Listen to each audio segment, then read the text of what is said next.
S.Join from the Disability Digest with a message for all of you trying to get your disability benefits and keep them, especially for those of you that are over 50 years old. Here at the Disability Digest, since 2006, we've been helping individuals get their benefits approved, keep them, maximize them, and I feel like in many ways my job is like the chief reminding officer here, like reminding individuals what to say and do to Social Security to maximize their chances. So this is one of those efforts. I'm going to give you an example of what happened earlier today in a conversation of what this individual said and why it's not in line. And then I'm going to show you the Social Security regulations and give you a few tips as to what to say. So this individual in the conversation expressed that they had a double hip replacement, degenerative disc disease, torn rotator cuff, worked in a warehouse, wasn't responsible for heavy lifting anymore, but needed to lift occasionally up to 40 pounds. Hadn't been working in a while. All right, so that's unfortunate, but what was communicated to me about the conditions was the focus of the individual's attempt to communicate that they qualify for benefits. But that's not what Social Security understands or what they are looking for, right?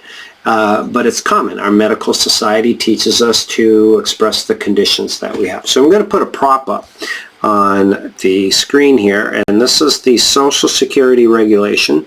And this regulation is for the medical vocational guidelines, also known as the grids. But some things I want to point out here is work capability to sedentary work. So they look at it at different types of work that you have done and what your work capability is now.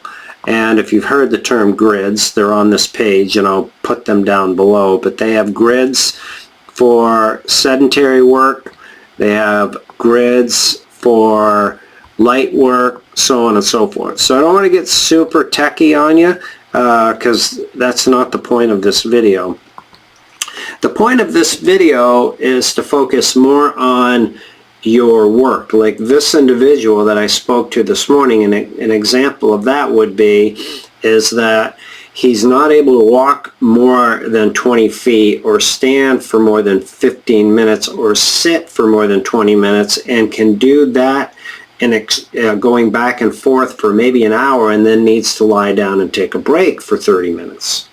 So if that information is communicated to Social Security, the limitations and why this individual cannot do their job working in a warehouse because the cement floors are just absolutely killing his back, then you're going to be headed in the right direction to get your benefits and keep your benefits. So less about the conditions, more about the limitations and the work that you've done. So if you're a truck driver, if you're a nurse, or if you have an administrative job, think about how the conditions are preventing you from doing that type of work.